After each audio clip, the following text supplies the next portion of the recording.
Hello everyone, welcome to this lecture.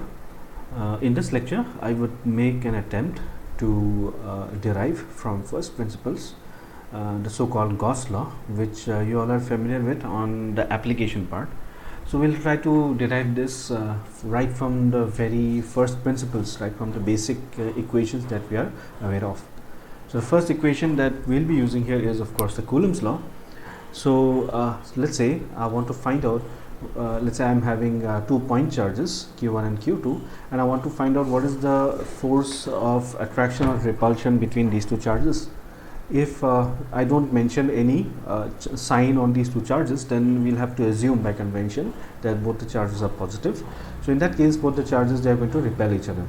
So here F12 is the force on charge Q1 due to Q2, and according to Coulomb's law, this is what that force is going to be. And in a similar way, we can find out the force on charge Q2 due to Q1, which I call it as F21. Okay, and as you can see from these two expressions, the force on the first charge due to the second charge and the force on the second charge due to the first charge, they are equal and opposite. So which actually verifies that the Newton's third law of motion. Next, the next concept that will be useful to us in deriving the Gauss law is that of the electric field. So in one of my recent lectures, that was for the undergraduate level, I had introduced the notion of the electric field. So in case you want to know how we get this expression for sampling the electric field at any point, I suggest that you could go through that particular lecture. So now I can find out what is the electric field due to a point charge. Okay, so let's say I have a point charge Q, and I want to find out what is the electric field due to that point charge at, say, this point P. Then here O is my reference point, and then I find out the position vector of this Q.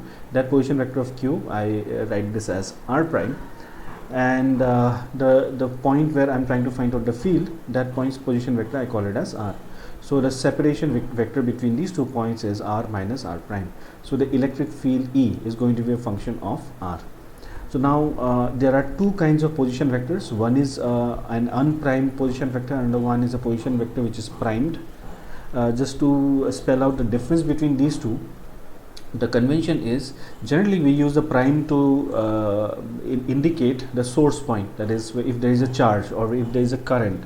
Okay, anything which causes a field, okay, any source which causes a field, okay, that's a source point. So the location of the source point, we refer to it using a primed coordinates, and the point where I'm trying to find out the field, that is called as a field point. So here P is the field point, so the position of that field point, we refer to that using R. So the separation vector will simply be R minus R prime, and E is going to be dependent only on this the field position, which is R. So that's why we write as E of R. So here the electric field due to the point charge, that is going to be equal to KQ R minus R prime divided by R minus R prime whole cube. How we got this expression, once again you can refer to that recent lecture on the electric field. So here we have a constant, that constant K, it comes from the Coulomb's law. So what is the value of that constant? The value of the constant depends on what kind of coordinates, what kind of system you are using. So depending on the system, this constant K can have different values. If you are in the SI, if you are using SI units, then the value of this constant K will be equal to 1 by 4 pi epsilon naught, and over here epsilon naught is what is called as the permittivity of free space. The value of epsilon naught is 8.854, approximately it's 8.854 into 10 to the power minus 12 meter. And when you substitute this value of epsilon naught over here, so 1 by 4 pi epsilon naught, it's going to give us approximately 9 into 10 to the power 9. So for quick calculations in SI units, you can just replace K with 9 into 10 to the power 9 Newton meter square per Coulomb square. Then if I use another system of units which we call as the electrostatic units, in that system of units the value of K is taken as 1. Then another system of units which is called as a Gaussian system, so over here the value of K is also taken as 1. Then we have the electromagnetic unit. In electromagnetic units the value of K is taken as C square, and finally in the Heaviside Lorentz system the value of K is taken as 1 by 4 pi. So as you can see here, depending on the system, this is the different kind of values of K that we can choose. then we can use this electric field due to a point charge, this expression. We can use this expression together with the superposition principle to give us field due to let's say a system of charges. So if I have a system of n charges, let's say n discrete charges, so it's a discrete distribution of charges. So let's say I have this region, in this region let's say I am having many such charges, n such charges, q1, q2, q3, q4 and so on till qn. I want to find out what is the electric field that is produced by this collection of charges at some point p. So in that case, how do I do that? I can use the superposition principle, because the electric field, it follows the superposition principle. So what you do is you take an arbitrary charge, the charge I call it as qi. This charge's position vector is ri prime. Once again, remember the convention that we followed. The convention is that we use the prime and unprime. Okay, it's here. The convention is we use this source point, we use prime coordinates, and field point we use unprime coordinates. So that's why when I am referring to the position of this qi, because it's a source point, so therefore this is going to be a prime coordinate. So this is going to be ri prime. To find out the field here, so this is going to be an unprime coordinate, which is r. So the separation vector is going to be r minus ri prime, and the electric field here, this electric field is only due to this charge.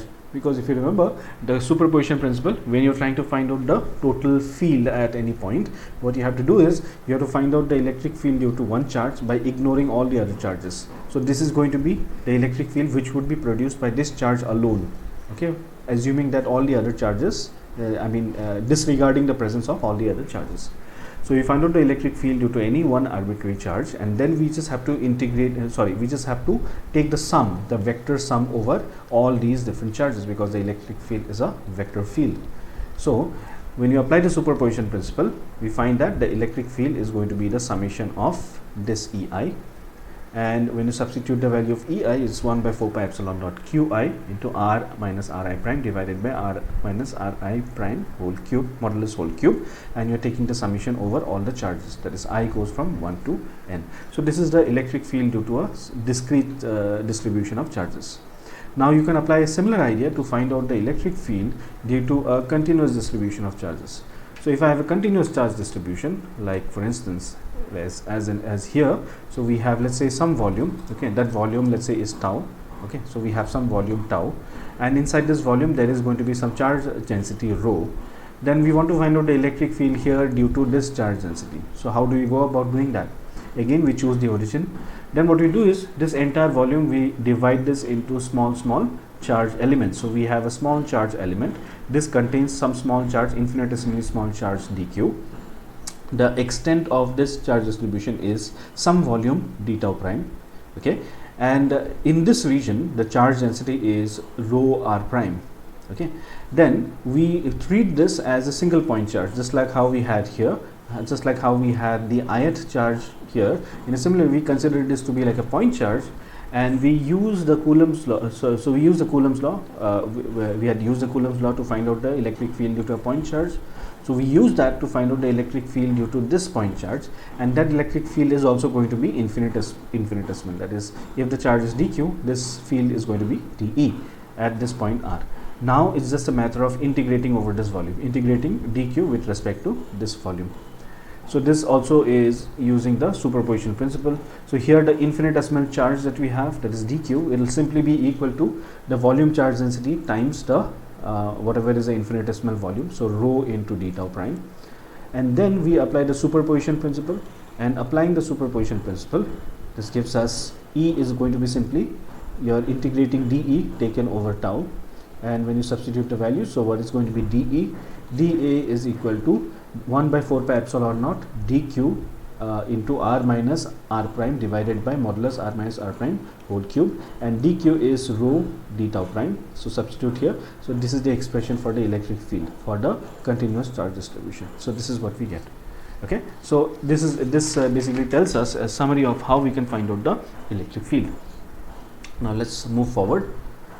So now I'll introduce to you the concept of course you already know about what a solid angle is. Okay, so what is a solid angle?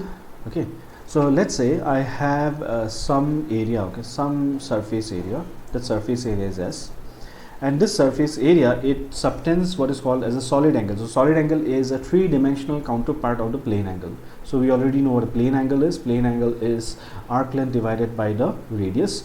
Solid angle will be, instead of arc length, we have certain area. That area is going to subtend a solid angle, and that solid angle is what we are talking about here. So what is the definition of the solid angle? The definition of the solid angle is this. This solid angle is omega. So it is simply whatever is the surface. Okay, so we have to consider a surface which is perpendicular to the radial distance. That surface is s perpendicular. The surface is s perpendicular. So s perpendicular divided by r square. So that's the definition of the solid angle. Now, in general, the surface area that we are considering, this surface area, it need not be perpendicular to the radial vector. It could be at an angle with respect to the radial vector. So this could be the actual surface. So in that case, can we find the solid angle? And the answer is yes. So what we do is, we consider this one. What is the relationship between s perpendicular and s? The relationship between s perpendicular and s is, s perpendicular is equal to s cos theta. You can see it very easily here. So let us say this is your s perpendicular, and this is s. Okay, so we have, this is the surface s, this is the surface s perpendicular. Okay, so this angle is going to be theta. You can look at the geometry of this.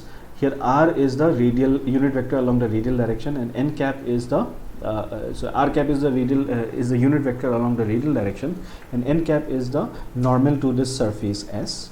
Okay, so angle between n cap and r is theta. That means the angle between this surface s and this surface s perpendicular is also going to be theta. So from here you can see that this s perpendicular is simply equal to s cos theta, because s perpendicular is basically the projection of s, right, along this direction.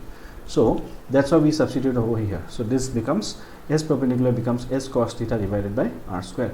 Now what is cos theta? What is cos theta? Cos theta is simply the dot product of this vector and this vector, because if I take r cap dot n cap, what is that? It will be modulus r cap, which is 1, times modulus n cap, which is 1, times the angle, cos of the angle between them, which is cos theta. So r cap dot on n cap is equal to simply cos theta. So this cos theta, I just replace it with r cap and n cap. So this expression that we have here, this expression, this gives us the relationship between the solid angle, the surface area, the relation between the solid angle and the surface area. So it means it basically tells us, this equation, it tells us that to find out the solid angle that is subtended by a surface at some point, that surface need not be, perpendicular to the radial vector. It could be at an angle also. We can still find out what is the solid angle that is subtended. So all you need to do is s divided by r square, and then you take the dot product of the r cap vector with the n cap vector. That is going to give us the solid angle.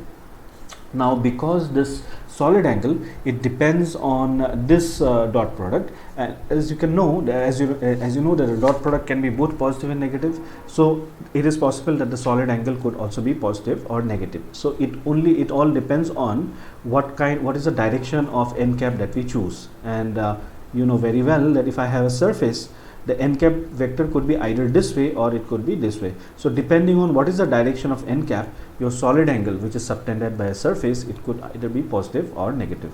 So in case the angle n cap as we have shown over here, such that the direction of n cap is such that the angle theta is acute. Okay, the direction of n cap is such that the angle theta is acute, and we know that cos of acute angles is a positive quantity. If theta is acute, then r cap dot n cap will be positive, and if r cap dot n cap is positive, then the solid angle also is going to be positive. So here omega 1 is going to be positive. But on the other hand, if I choose this n cap in the other direction, then the angle between r cap and n cap, it's going to be an obtuse angle, and this obtuse angle, and we know that cos of obtuse angles is always going to be negative. So r cap dot n cap will be negative, and consequently this solid angle omega 2 is also going to be negative. So depending on what is the orientation of the normal vector, with respect to the radial unit vector along the radial direction. So depending on that orientation, the solid angle subtended could be either positive or it could be negative. So that's the concept of solid angle.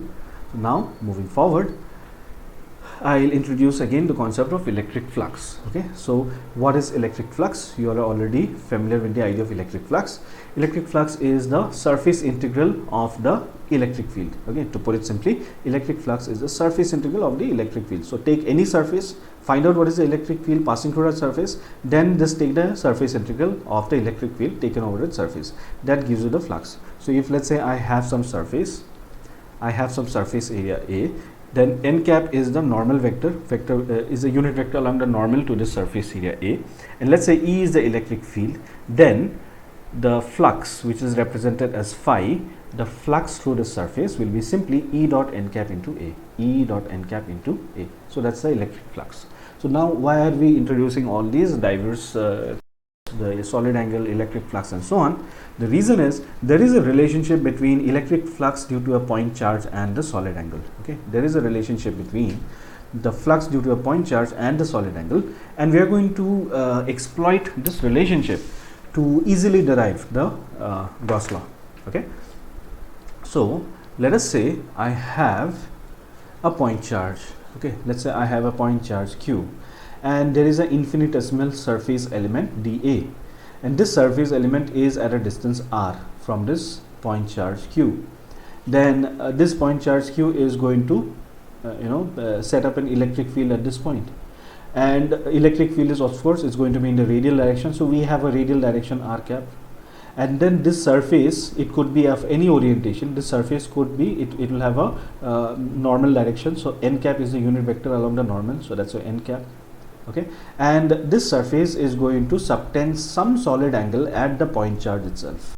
Okay, so if E is the electric field through this infinitesimal surface, E is the electric field through this surface, then what is the flux? We know what is flux. Flux is basically the E, the dot product of E and the surface vector, the area vector.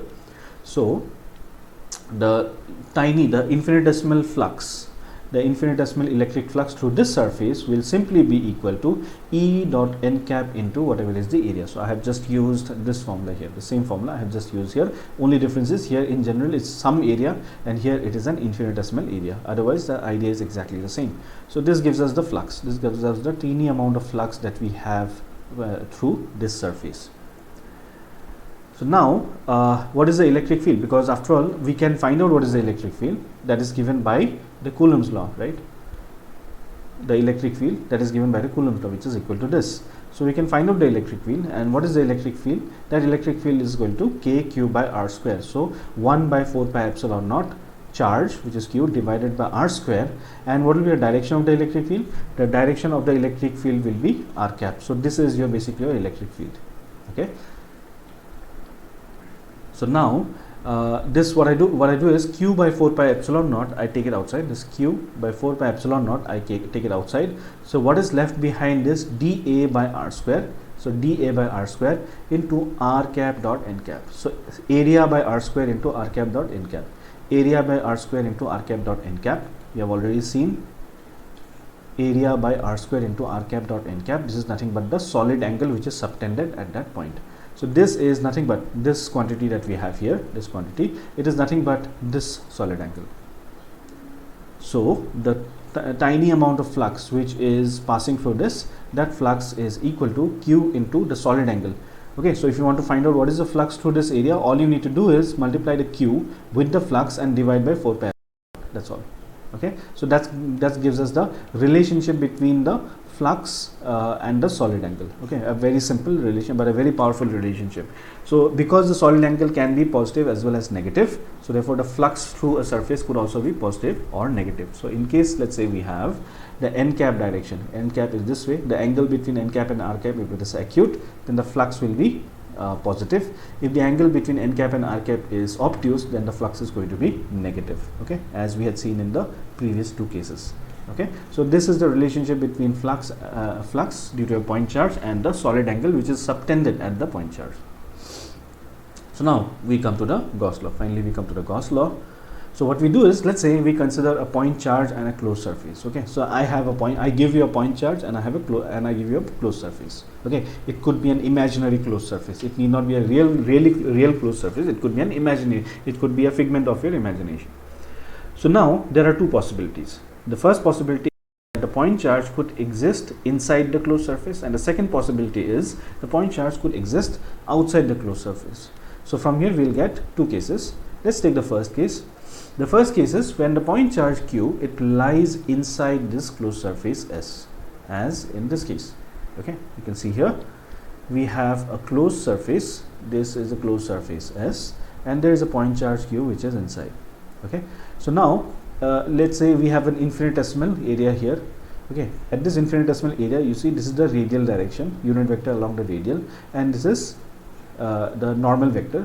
So now angle between them, angle between these two is, this angle is acute. Similarly at this point, okay, let's say we have a small area, infinitesimal area element here. So this is the radial vector and this is the normal at this point. So the angle between them is acute. So like that, you could try at each and every point. You will find that the flux, okay, in most of the places in the flux is going to be positive. Okay, the flux is going to be positive at most of the points on this closed surface. So what is the total electric flux? So I want to find out what is the total electric flux through this closed surface. So all I need to do is take an infinitesimally small surface, like for instance, so if I take a infinitesimally small surface, let's say something like this, a small surface dA, and then we find out what is the, let's say this is the normal at this point, and this is the electric field at this point. Okay, and this electric field of course will be along the radial direction. So we have the radial vector, electric field, normal, right? So we can find out what is the solid angle which is subtended by this area at this point Q, and we already have the relationship. So from there we can get we get the total flux, and that for total flux will depend on the solid angle which is subtended by this infinitesimal area. So it means I could go from this there's integration is with respect to the surface. So with respect to, instead of integrating with respect to the surface, I could integrate with respect to the solid angle. So we want to find out what is the total flux through the surface. This phi in means the charge is inside.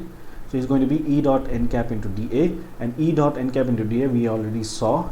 Okay, E dot n cap into dA we have already seen. E dot n cap into dA is equal to Q d omega by 4 pi epsilon naught. So Q d omega by 4 pi epsilon naught. Q by 4 pi epsilon naught is a constant, so it will come outside. So what is left behind is the integration of the solid angle, and we know that now you see this is, you are integrating over all space, over all possible directions, and we know that when you integrate solid angle over all possible directions, the result is going to be 4 pi steradians. Okay, over all directions, over all space, if you integrate the solid angle, the result will be 4 pi steradians. So from here, this 4 pi and this 4 pi will get cancelled, and as a result, the total flux due to the when the charge is inside is going to be Q by epsilon naught. Okay, so that's the first case. Now let's look at the second case. The second case is when the charge is outside, S.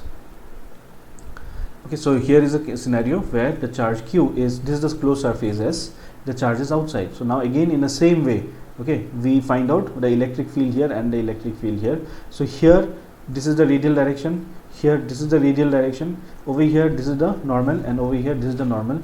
As you can see here, wherever the electric field is coming out of the surface, the angle between r cap and n cap, this angle is acute, and wherever the electric field is going into the surface, the angle between r cap and n cap is obtuse. So we know that when this angle is acute, the flux is going to be positive, and when it is obtuse, the flux is going to be negative. So we will have, when you integrate over this entire surface, like in the similar way, when you integrate over this entire surface, you are integrating over the entire solid angle because of each and every surface element. Then somewhere like this, okay, maybe something like this, the contribution due to this part of the surface where the electric field is coming out, that contribution will be plus, and the contribution due to this part of the surface where the electric field is going in, the contribution is going to be minus, and when you integrate this, overall this is going to turn out to be 0. Okay, this is going to turn out to be 0, and we find out that the flux due to a charge being outside the surface, that flux is going to be 0. Okay, so here we have seen two things. If the charge is inside, the flux due to that point charge is going to be q by epsilon naught. If the charge is outside, the flux due to that charge is going to be 0. So therefore, if I have a system like this, where we have lots of charges like q1, q2, q3, q4, q5, q6, q7, some of these charges are inside this closed surface and some of these charges are outside. Then I want to find out what is the total flux. Okay, I want to find out what is the total flux. So the total flux through this closed surface, that will be equal to the flux due to the charges which are inside and the flux due to the charges which are outside. So that's why phi in plus phi out, and we have seen phi out is anyway going to be 0. So phi out is 0. So that means the charges which are outside, they don't contribute to the electric flux. The only charges which contribute to the electric flux are those which lie completely inside the surface. So in this case, q1, q2, q4 and q7. q1, q2, q4 and q7, they are the charges which will contribute to the flux. So in general, we could write it like this. In general, I could say that the flux, okay, the total electric flux due to any closed surface, the total electric flux due to any closed surface will be, I could take 1 by epsilon naught outside. Then what is left behind is q1 plus q2 plus q4 plus q7. That is basically the sum of all the charges that lie inside. So summation of all the charges which lie inside. So in general, this is what we can write this. So this you can recognize is nothing but your Gauss law. So this is the derivation of the Gauss law from first principles. Okay. So now we'll not stop here. We will now move forward to derive what is called as the differential form of the Gauss law. Now, why do we need the differential form of the Gauss law? Because the differential form of the Gauss law, it gives us, it allows us to directly correlate the electric field at individual points with the charge density at those points. Because the integral form, it just, I mean, it's a result of the integration. Okay, it gives us the overall effect, but it does not tell us what happens at point to point, how the electric field is related to the charge density. The differential form of the Gauss law, it tells us that. So let us say I consider a charge which is distributed over a volume V prime. Okay, so I have a charge which is distributed over some volume V prime, and this volume V prime is bounded by some surface S prime. Okay, I think I should be using, so give me a second, I'm using a different convention here. This is, I'm not using V, I'm using tau. Okay, let me make this correction here.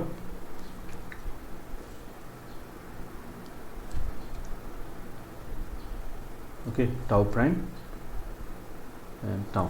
So there are two kinds of volumes and two kinds of surfaces. Okay, so I have one volume which is tau and another volume which is, okay, let me write it here, tau, another volume which is tau prime. So you see here, this tau prime is the tau prime is the volume which contains the charge distribution, and tau is the volume of an imaginary surface. Okay, so this is the imaginary surface, this is the imaginary surface, and then we are having some charge which is distributed. The charge lies inside this darker region. Okay, the charge lies completely inside this. So this region, this surface, we call it as S prime. So the charge, wherever the charge is concentrated, okay, wherever the charge is confined, that surface is S prime, and that volume is tau prime. And we enclose this charge distribution, inside another closed surface. That closed surface is S, and this closed surface has got a volume of tau.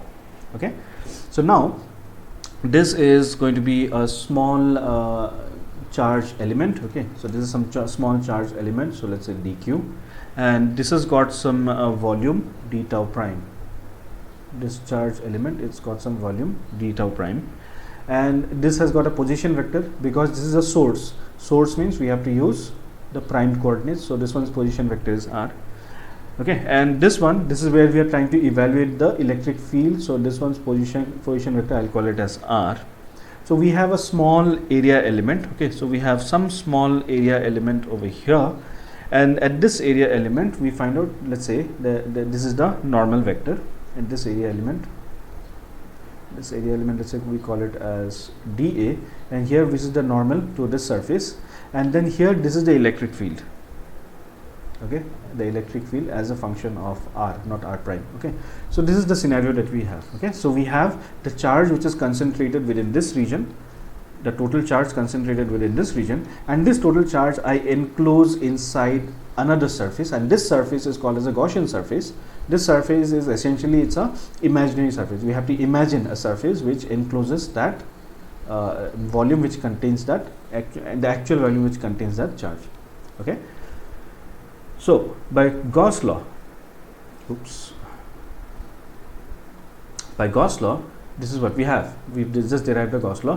What is the Gauss law? It says that this the flux, the electric flux through any closed surface. Here the closed surface is S. So the electric flux through this closed surface S will be equal to 1 by epsilon naught times the charge inside. So what is the charge inside? How do you get the charge inside? All I need to do is integrate this charge density rho over this volume tau prime. So I integrate this rho over this volume tau prime. So that is going to give me the total charge which is enclosed inside this. Okay, so this is basically your Gauss law only. This is the integral form of the Gauss law. Now what I'm going to do is I'm going to change this volume. Okay, the volume of integration. So in this case I'm integrating over this volume. Now what I do is I replace this tau prime, this volume tau prime, I replace with this larger volume tau. What I claim is this change, okay, from tau prime, if I make this change from tau prime to tau, this is not going to affect the result of this integration. And the reason for that is because we know that the charge is distributed inside this volume only. So even if I take a larger volume, the charge distribution, that means in this, for instance, in this region, rho is going to be anyway 0 because there is no charge here. So even if I suppose integrate over this large volume, the contribution due to, let's say, this part is going to be anyway 0. The contribution to this integral from this part is anyway going to be 0 because there is no charge here. So whether I integrate over tau prime or tau, the result is going to be same because this is going to be non-zero in this region in both the cases. So that's why I changed the integration from tau prime here to tau. So then we can use the divergence theorem.